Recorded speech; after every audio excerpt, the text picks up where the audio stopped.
Dari sini menunjukkan bahwa orang yang berzikir dalam majelisnya, maka dia terampuni dosa-dosanya, dan maksiat yang dia lakukan dalam majelis tersebut baik secara sadar maupun secara tidak sadar.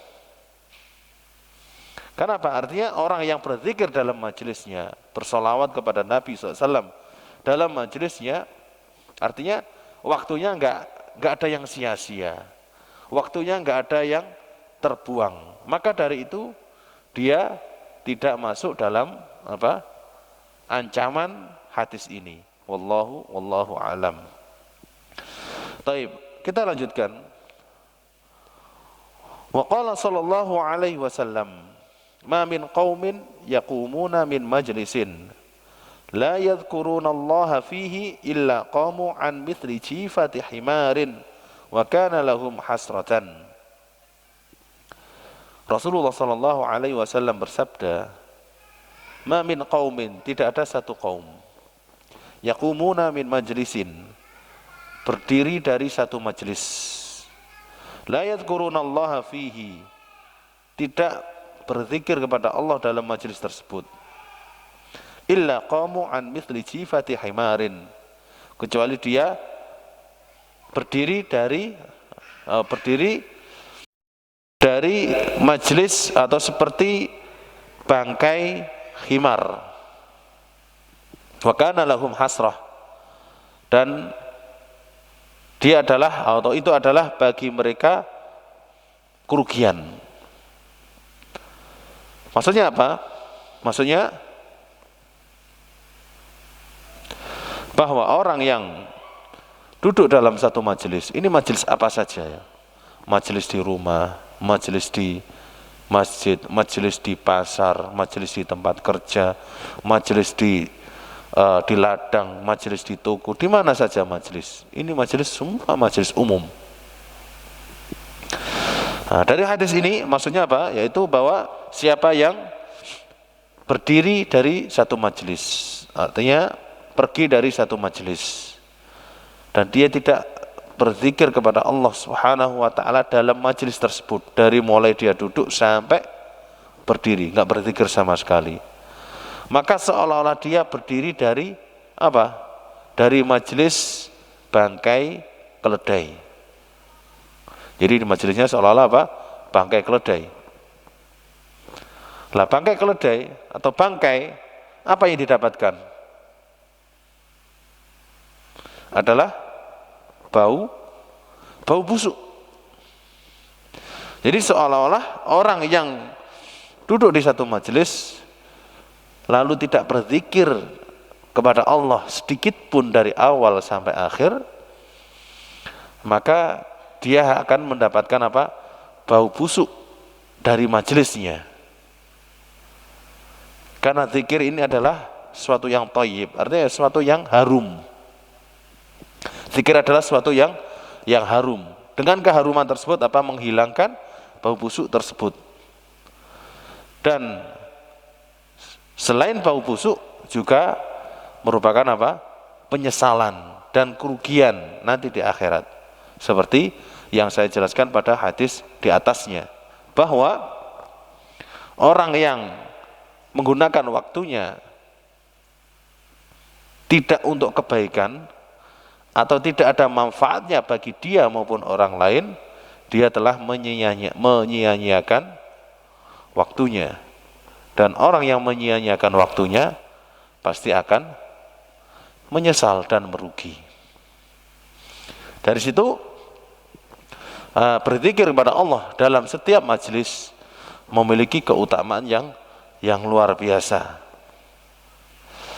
Di antaranya yaitu mengampuni atau terampuninya dosa yang terjadi dalam majelis tersebut. Ini yang pertama. Yang kedua yaitu tidak akan mendapatkan penyesalan bagi orang yang berzikir dalam majelisnya.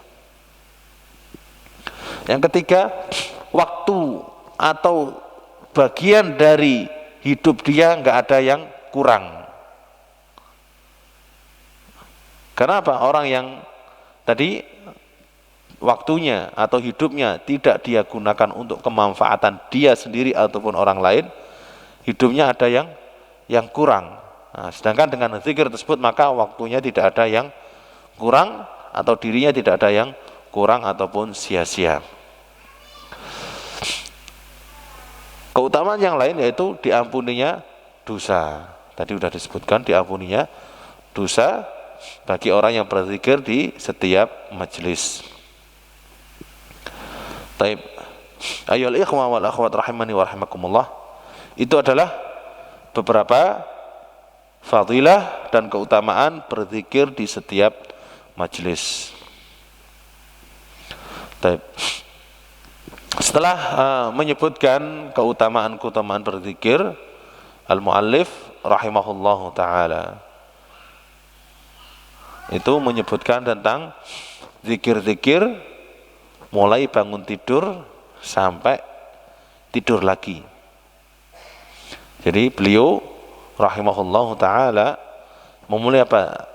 Zikir dengan mulainya aktivitas manusia, yaitu ketika bangun tidur, kemudian apa aktivitas sehari-hari, ibadah-ibadah, sampai dia kembali lagi ke pembaringan tempat tidur dia. Maka dari itu al-mu'allif memulai dengan azkarul istiqadhi minan naumi, zikir ketika bangun dari tidur. Taib. Ketika seseorang bangun tidur, itu ada zikir. Zikir apa yang biasa diucapkan? Jangan-jangan enggak ada yang hafal ini. Alhamdulillahilladzi ahyana ba'dama amatana wa ilaihin nusyur. Alhamdulillahilladzi ahyana ba'dama amatana wa ilaihin nusyur. Ini adalah zikir yang ma'ruf dan yang terkenal. Tapi di sana ada zikir-zikir lain yang khusus diucapkan ketika bangun tidur. Nah, ini akan kita jelaskan satu persatu. Di sini mu'allif rahimahullahu taala menyebutkan kira-kira ada 4 macam zikir yang dibaca ketika seseorang bangun tidur. Yang pertama yaitu bacaan alhamdulillahilladzi ahyana ba'dama amatana wa ilaihin nusyur. Zikir ini diriwayatkan oleh Imam Bukhari dan Imam Muslim dalam kitab sahih keduanya. Hadis ini diriwayatkan dari Hudzaifah ibnul Yaman dan Al-Barra ibnu Azib radhiyallahu anhuma, bahwa Rasulullah SAW bersabda, atau bahwa menjelaskan tentang apa?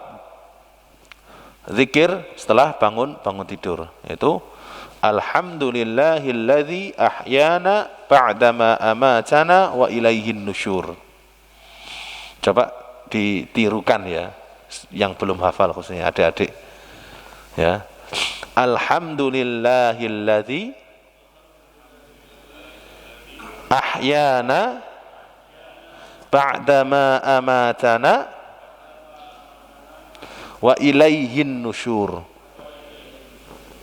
Nah, ini minimal dibaca 1 kali.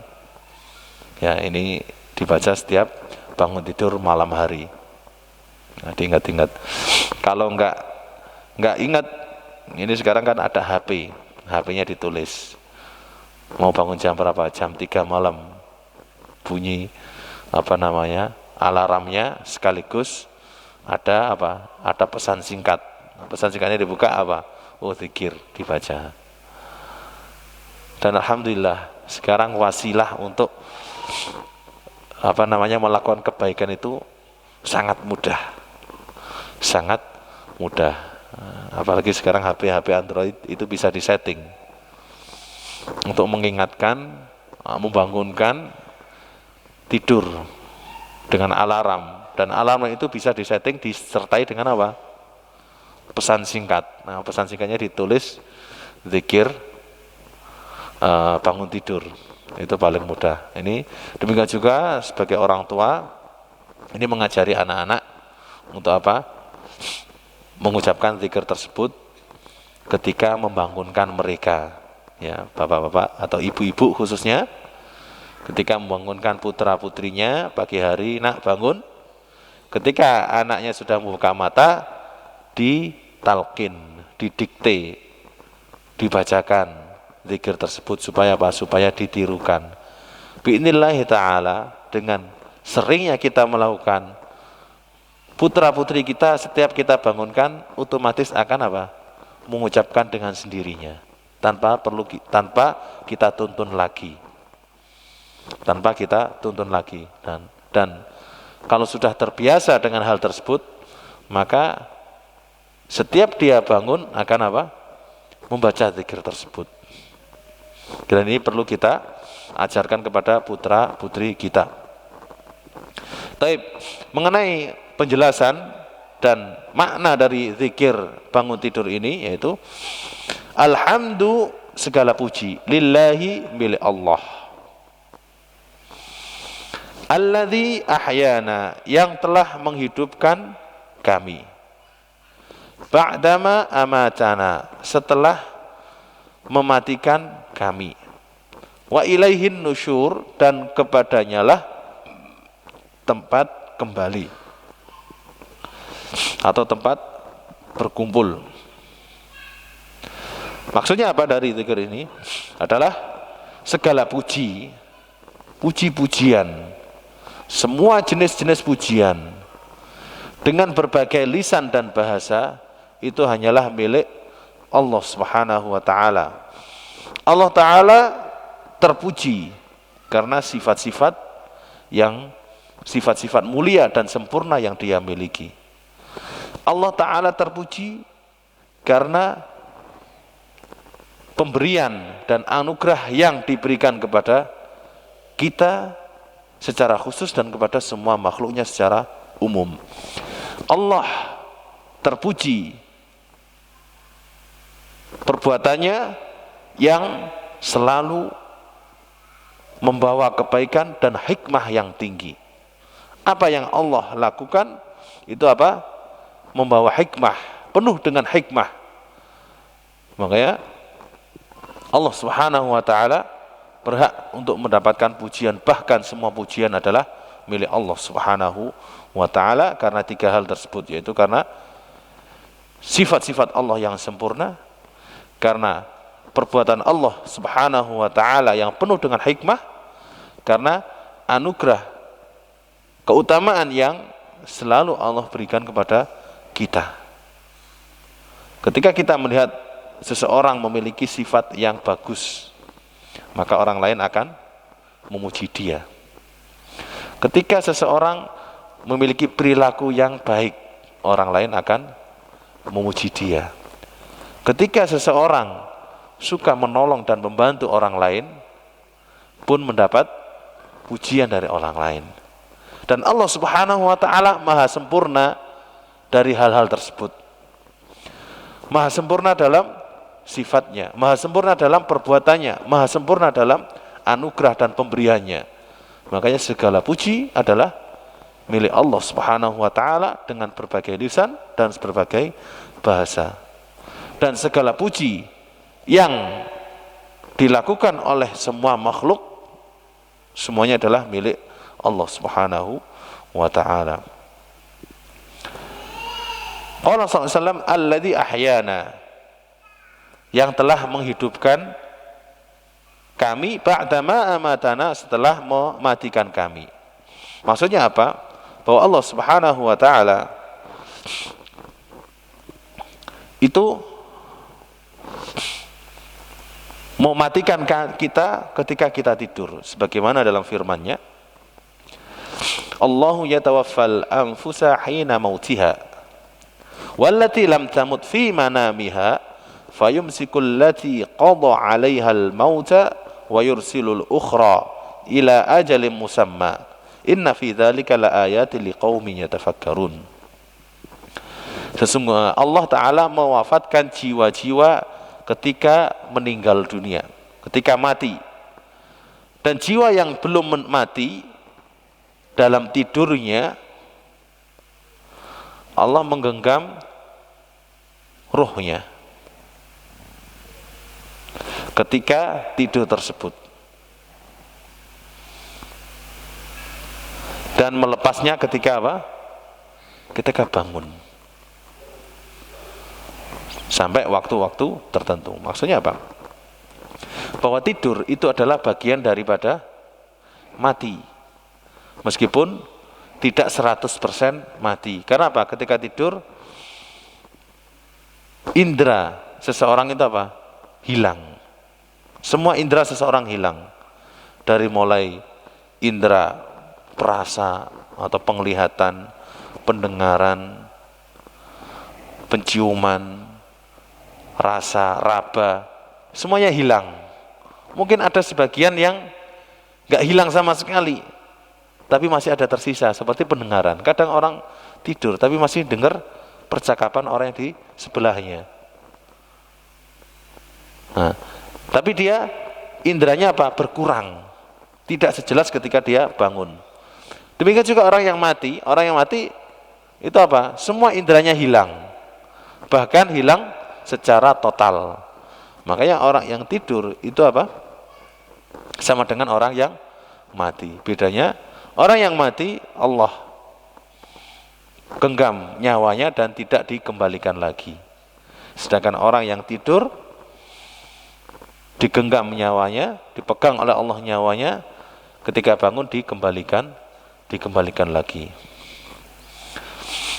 Nah, atas nikmat tersebut, yaitu menghidupkan kita lagi setelah kita tidur, maka Allah Ta'ala berhak mendapat pujian.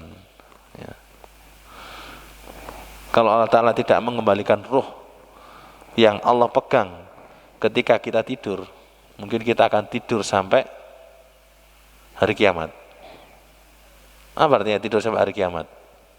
Ya mati. Nah, tapi Allah Subhanahu wa Ta'ala mengembalikan ruh kita sehingga kita bangun lagi. Dan ini bisa kita lihat bagaimana Allah Subhanahu wa Ta'ala menceritakan tentang siapa? Ashabul Kahfi. Mereka tidur, tapi tidurnya ratusan tahun, lalu dihidupkan lagi oleh Allah Subhanahu wa Ta'ala. Baik. Wa ilaihin nusyur, dan kepadanya lah tempat kembali. Ini adalah isyarat bagi orang yang benar-benar meninggal dunia, bahwa nantinya akan dikembalikan lagi ruhnya seperti halnya orang yang tidur, dan akan bangkit serta bangun berkumpul menuju Allah Subhanahu wa Ta'ala. Ini sebagai pengingat untuk kita. Ketika kita bangun tidur, itu mengingatkan nanti hari kiamat kita akan bangun seperti itu. Bangun seperti itu. Karena apa? Seorang mukmin di alam kubur itu menikmati kenikmatan seperti nikmatnya orang tidur. Bangun-bangun sudah apa? Kiamat. Nggak kerasa. Padahal meninggalnya puluhan, ratusan, bahkan ribuan tahun yang lalu. Tapi seolah-olah apa? Seolah-olah dia baru tidur, bangun-bangun sudah hari kiamat. Jadi wa ilaihin nusyur itu isyarat mengingatkan kita terhadap hari kiamat nanti. Makanya kalau kita merenungi zikir bangun tidur ini, kita akan selalu ingat hari kiamat dan kematian. Alhamdulillahilladzi ahyana ba'da ma amatana wa ilaihin nusyur. Segala puji bagi Allah yang telah menghidupkan aku kembali setelah mati, dan kepadanya tempat kembali nanti di hari kiamat. Subhanallah, kalau kita membaca satu zikir lalu kita memahami, mengerti maknanya, hati itu semakin mantap dan tenang. Kalau nggak tahu maknanya, nggak ngerti artinya pun sudah mantep, apalagi ditambah ngerti maknanya. dan artinya itu lebih mantap. Ini adalah zikir bangun tidur yang nomor atau yang pertama. Yang kedua termasuk zikir bangun tidur, yaitu apa yang diriwayatkan oleh Imam Bukhari dan yang lainnya dalam kitab Sahih Imam Bukhari, yaitu zikir bangun tidur. La ilaha illallah wahdahu la syarika lahu lahul mulku wa lahul hamdu wa huwa ala kulli syai'in qadir. Subhanallah walhamdulillah wa la ilaha illallah wallahu akbar wa la hawla wa la quwwata illa billahil aliyyil azim. Rabbighfirli. Ini zikir lain. Jadi yaitu apa? La ilaha illallah wahdahu la syarikalah lahul mulku la syarikalahu lahul mulku wa lahul hamdu wa huwa ala kulli syai'in qadir. Subhanallah walhamdulillah wa la ilaha illallah wallahu akbar wa la haula wa la quwwata illa billahil aliyyil azim. Rabbighfirli. Sudah hafal ya? Coba tirukan ya, yang supaya ingat ya. Zikir yang kedua setelah bangun tidur, la ilaha illallah wahdahu la syarikalah lahul mulku wa lahul hamdu wa huwa ala kulli syai'in qadir. Subhanallah walhamdulillah wa la ilaha illallah wallahu akbar wa la hawla wa la quwwata illa billahil aliyyil azim. Rabbighfirli.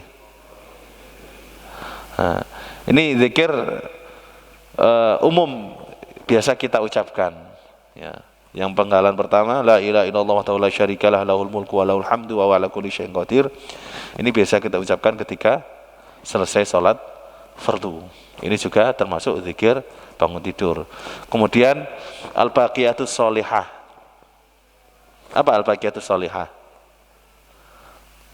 Subhanallah walhamdulillah wa la ilaha illallah wallahu akbar la haula wa la quwwata illa billahil aliyyil azim.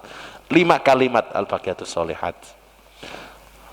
Wal baqiyatus sholihatu khairum mimma yajma'un. Al-baqiyatus sholihatu itu lebih baik daripada dunia yang mereka kumpulkan. 5 kalimat toh. Ini namanya al-baqiyatus sholihat. Ya. Subhanallah walhamdulillah wa la ilaha illallah wallahu akbar la haula wa la quwwata illa billahil aliyyil azim. Kemudian yang ketiga, Rabbighfirli. Rabbighfirli. Ini adalah doa atau zikir bangun tidur yang kedua. Hadis ini diriwayatkan oleh Ubadah bin Samit radhiyallahu anhu, dan sambungan dari hadis ini yaitu man qala dzalika ghufira lahu fa in ta'a ustujiba lahu fa in qama fatawadda'a thumma shalla qubilat salatuhu. Man qala dzalika, barang siapa mengucapkan hal itu, zikir tadi yang nomor 2, ghufira lahu, diampuni dosanya. Diampuni dosanya. Fa in ta'a, dan seandainya dia berdoa, ustujiba lahu, dikabulkan doanya. Doanya apa? Dikabulkan. Fa in qama, maka seandainya dia bangun tidur, fatawadda'a, lalu berwudu, thumma shalla, lalu salat, qubilat salatuhu, niscaya salatnya diterima oleh Allah Subhanahu wa taala. Subhanallah. Zikir ini ada berapa keutamanya? Diampuni dosanya, dikabulkan doanya, diterima sholat qiyamul lailnya, sholat malamnya. 3 keutamaannya. Subhanallah. Afan ya, nanti kalau udah masuk waktu salat isya ingatkan ya. Takut kebablasan nggak dengar ini. Ya. Baik. Itu adalah keutamaan daripada zikir tersebut. Nah, diampuni dosanya, dikabulkan doanya. Orang yang kalau dikabulkan doanya, fa subhanallah, akan mendapatkan kebaikan yang luar biasa. Kemudian wudhu dan sholatnya diterima. Dan zikir ini adalah termasuk sebab apa? Sebab-sebab dikabulkan dan diterimanya amal ibadah. Karena doa itu ada sebab-sebab yang menyebabkan doa tersebut mudah diterima oleh Allah Subhanahu wa taala, dan sebabnya sangat banyak. Di antaranya adalah zikir bangun tidur ini. Nah, taib. Setelah kita tahu fadilah zikir ini, perlu kita jelaskan makna serta artinya. Yang pertama yaitu la ilaha illallah. Artinya apa? La ilaha, tiada Tuhan atau tidak ada Tuhan yang berhak disembah illallah kecuali Allah Subhanahu wa taala. Ini dalam mengartikan kalimat la ilaha illallah banyak yang kurang tepat, kurang pas. La ilaha illallah diartikan dengan apa? Tidak ada Tuhan selain Allah. Pengertian ini kurang tepat. Karena apa? Makna la ilaha illallah adalah apa? Menafikan semua Tuhan yang disembah selain Allah Subhanahu wa taala, dan menetapkan yang berhak diibadai, berhak disembah hanyalah Allah Subhanahu wa taala. Dan siapapun yang memberikan persembahan kepada selain Allah, maka dia telah menjadikan hal tersebut sebagai apa? Sebagai Tuhan. Apapun bentuknya. Apapun bentuknya. Nah, ini dengan kalimat la ilaha illallah, maka dia telah apa? Menafikan dan meniadakan semua bentuk sesembahan selain Allah Subhanahu wa taala, dan menetapkan yang berhak diibadai dan disembah hanyalah Allah Subhanahu wa taala. Wahdahu, satu-satunya, semata. Artinya wahdahu, tidak ada sekutu baginya, tidak ada yang lain selain dia. La syarikalah, la syarika, tidak ada sekutu, lahu, baginya. Hanya Allah sendiri yang berhak disembah, tidak ada sekutu baginya. Maksudnya apa? Sekutu yang menyamai dia, atau sekutu yang mendampingi dia, atau sekutu yang membantu dia. Karena sekutu itu artinya apa? Orang yang bersama-sama, orang yang memiliki apa? Partner, itu sekutu. Ya. Dan Allah Subhanahu wa taala tidak ada sekutu baginya. Taib.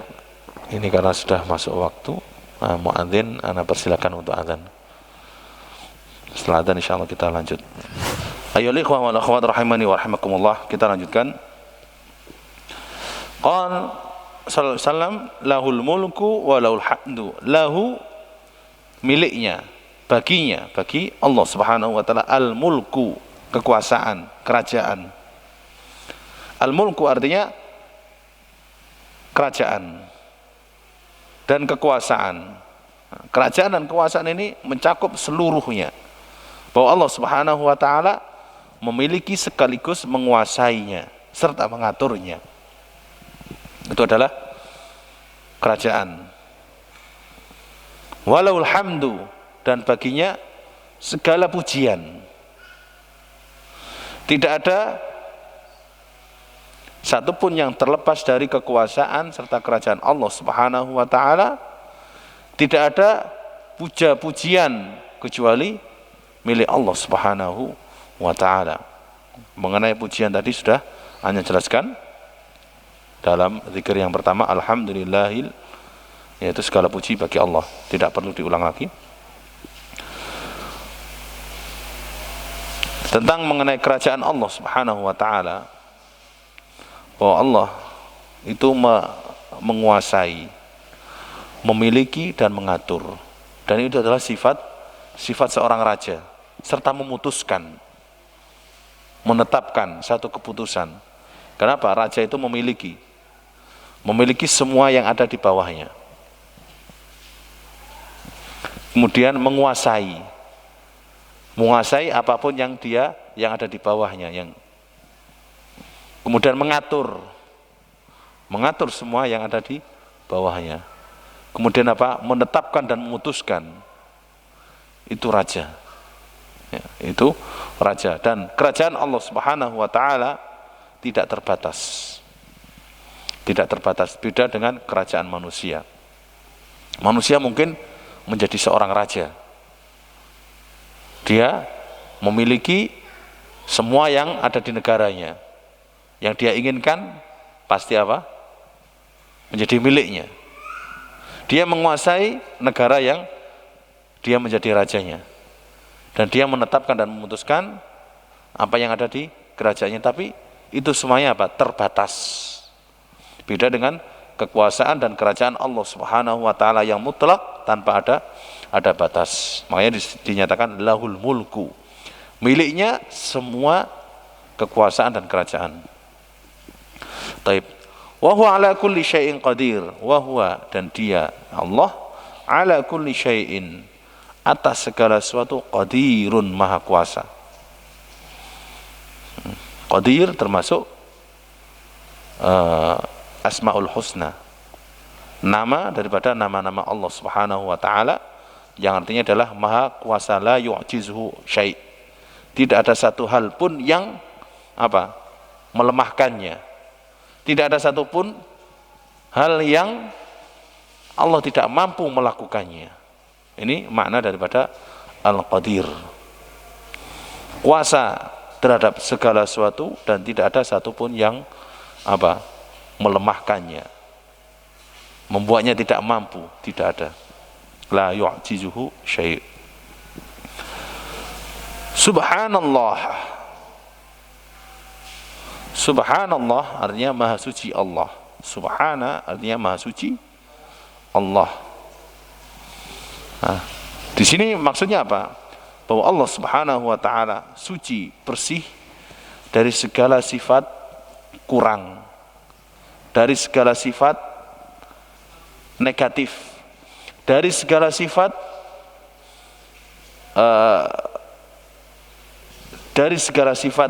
yang tercela.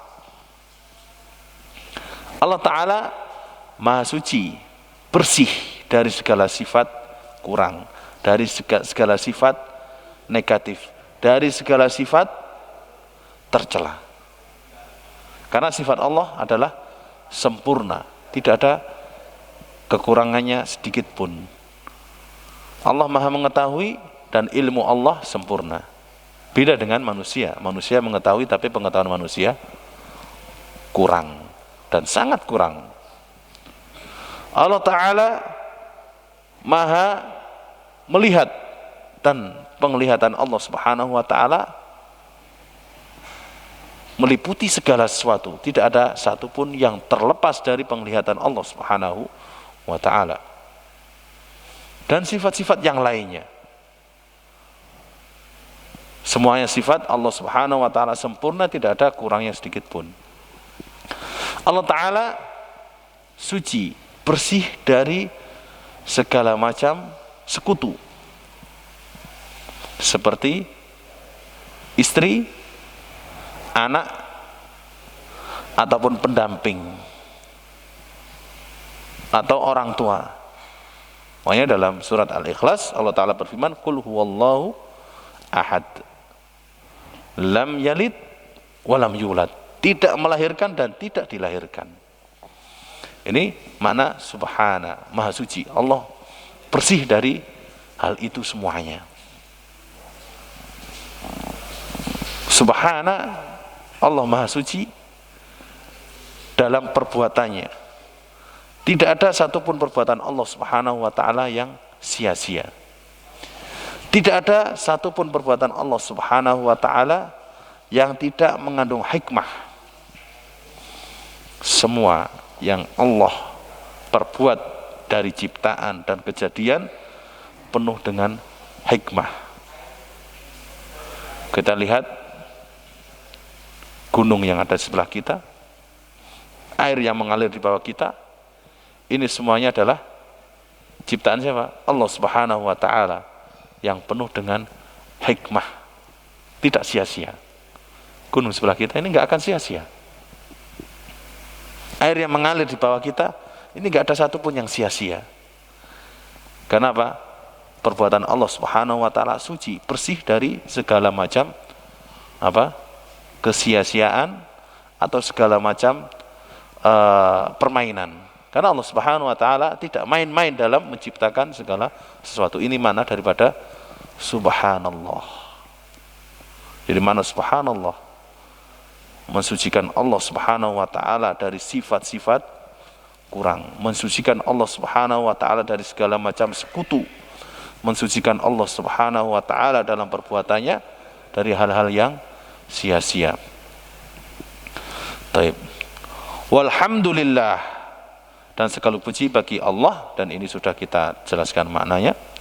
Wala ilaha illallah, dan tidak ada Tuhan yang berhak disembah selain Allah.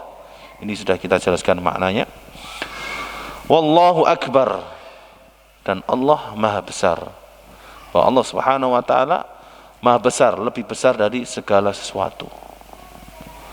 Tidak ada satupun yang menandingi Allah Subhanahu wa ta'ala. Allah ta'ala maha besar dan maha agung. Akbar wa a'zam min kulli syai'. Min kulli syai'. Jangan sampai kita membayangkan ada batasnya terhadap kebesaran Allah Subhanahu wa ta'ala. Seberapa besar batasannya? Tidak ada batasannya. Bayangkan saja kebesaran makhluknya. Rasulullah SAW itu menceritakan tentang kebesaran makhluknya. Kebesaran langit, bumi seisinya dibandingkan dengan kursi, dan kursi dibandingkan dengan arsy. Langit bumi seisinya jika dibandingkan dengan kursi, tahu kursinya Allah Subhanahu wa ta'ala yang ada dalam surat Al-Baqarah. Wasi'a kursiyyus samawati wal ard. Perbandingan langit bumi seisinya dengan kursi itu seperti gelang cincin ditaruh di atas perisai. Tahu perisai? Perisai yang lebar untuk menolak atau menghadang senjata. Itu gelang cincin taruh di atasnya. Itu perbandingannya. Padahal kita menjangkau kebesaran langit bumi saja tidak bisa.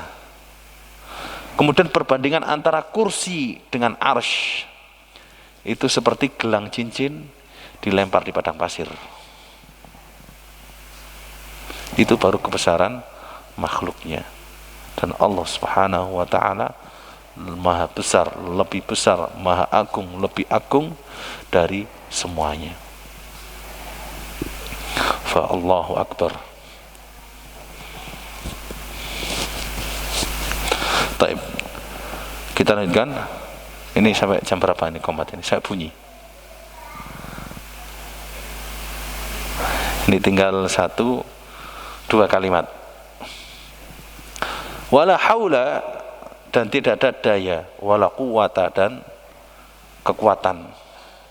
Haul itu daya manusia, quwwah itu kekuatan manusia. Illa billah, kecuali dengan Allah Subhanahu wa ta'ala al-aliyyi yang maha tinggi, al-azim yang maha agung. Maksudnya apa? Bahwa manusia itu tidak memiliki daya dan upaya sedikit pun dalam bergerak dan melakukan aktivitasnya. Ini supaya kita tawadhu, merendahkan diri di hadapan Allah Subhanahu wa taala dan tidak sombong. Dan perlu kita ketahui, setiap langkah kita pergi ke masjid itu semuanya adalah atas ma'unah dari Allah Subhanahu wa taala. Kita bisa duduk tersimpuh di majelis ta'lim ini itu atas ma'unah dari Allah Subhanahu wa taala. Kita bisa mendengarkan majelis ta'lim ini itu atas ma'unah dari Allah Subhanahu wa taala. Tidak ada satupun aktivitas yang kita lakukan sekecil apapun kecuali atas ma'unah dari Allah Subhanahu wa taala. Ini adalah hakikat daripada la haula wala quwwata illa billah. Dan ini adalah makna lain daripada tawakal. Karena tawakal itu menafikan daya dan kekuatan serta usaha pribadi dalam melakukan segala aktivitas. Tawakal. Jadi tidak mengandalkan usaha sendiri, tidak mengandalkan kemampuan sendiri, tidak mengandalkan kekuatan sendiri. Yang diandalkan adalah taufik dari Allah Subhanahu wa taala. Kita bisa duduk di majelis taklim ini adalah nikmat. Nikmat yang harus kita syukuri. Dan kita bisa bersyukur kepada Allah Subhanahu wa taala adalah nikmat yang harus kita syukuri pula. Betapa banyak orang mendapat nikmat tapi tidak bisa bersyukur. Subhanallah. Ini adalah makna la haula wala quwwata illa billah. Dan ini selalu kita ucapkan dalam sehari semalam. Maknanya, bukan lafadznya ini, maknanya. Kita ucapkan dalam sehari semalam berapa kali? Minimal 17 kali. Ketika sholat, iyyaka na'budu wa iyyaka nasta'in.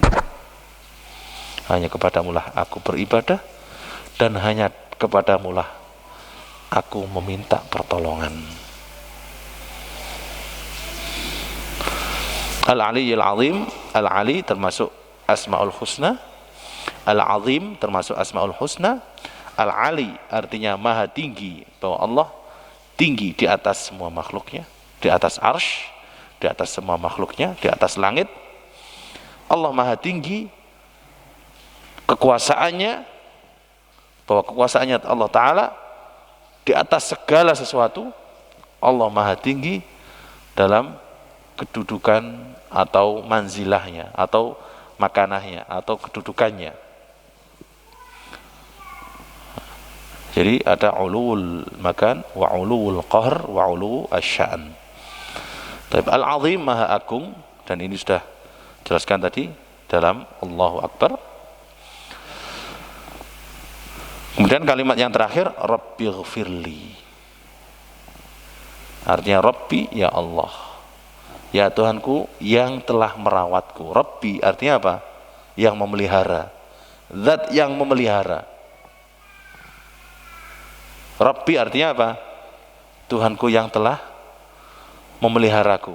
Disinilah sebagaimana dijelaskan oleh Syekh Abdurrahman As-Sa'di rahimahullah ta'ala, apa rahasia para nabi kalau doa itu mesti menggunakan kata-kata Rabbi atau Rabbana, jarang menggunakan kata-kata Allahumma.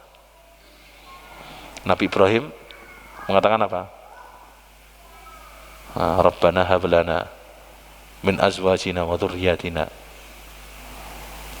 qurrata a'yun, sampai akhir doa. Nabi Muhammad mengucapkan doa apa? Rabbana atina fid dunya hasanah. Dan para nabi-nabi yang lainnya, Nabi Adam mengucapkan Rabbana zalamna. Rata-rata menggunakan kata-kata Rabbana. Di sini ada rahasia yang terkandung dalam kalimat ini yang tidak terkandung dalam kalimat yang lainnya. Pengakuan bahwa Engkaulah yang memeliharaku sejak dalam kandungan sampai sekarang.